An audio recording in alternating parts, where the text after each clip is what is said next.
রোজ রোজ নতুন নতুন জলখাবার বানানোর পদ্ধতিতে বিরক্ত হয়ে গেছেন? এরকম একটা রেসিপি আজকে বানিয়ে দেখুন।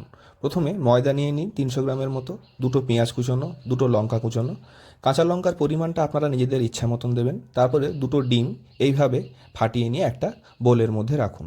এর মধ্যে কুচোনো পেঁয়াজ, কাঁচা লঙ্কা, কাশ্মীরি লঙ্কার গুঁড়ো, পরিমাণ মতো লবণ, জিরে গুঁড়ো, ধনে গুঁড়ো, কালো গোটা জিরে, এর সঙ্গে অল্প একটু গরম মশলা এবং অল্প একটু জোয়ান, কিছুটা কসুরি মেথি দিয়ে আমরা ভালো করে এটাকে ফেটিয়ে নেব। খুব ভালোভাবে ডিমটাকে যখন ফেটানো হয়ে যাবে, তখন আমরা অন্য একটা কড়াইতে পরিমাণ মতো সর্ষের তেল দিয়ে এটাকে গরম করতে দেব এবং ডিমের যে মিশ্রণটা তাতে আমরা 3 থেকে 4 চামচের মতো ময়দা দিয়ে ভালো করে এটাকে মাখিয়ে নেব। খুব ভালো করে এটাকে মাখিয়ে নিতে হবে, একদম স্মুথ হয়ে যাবে। তখন এর মধ্যে 1 চামচের মতো বেকিং সোডা দিতে হবে এবং পরিমাণ মতো অল্প অল্প মিশ্রণটা নিয়ে তেলের মধ্যে দিন। একটা দিক যখন এরকম গোল্ডেন ব্রাউনভাবে ভাজা হয়ে যাবে, তখন উল্টো দিকটাও ভালোভাবে আমাদের ভেজে নিতে হবে। 5 থেকে 6 মিনিট লাগে একটা একটা এই বড়া তৈরি করতে। এটাকে বড়া বলাই ভালো, কিন্তু খেতে হয় অসাধারণ।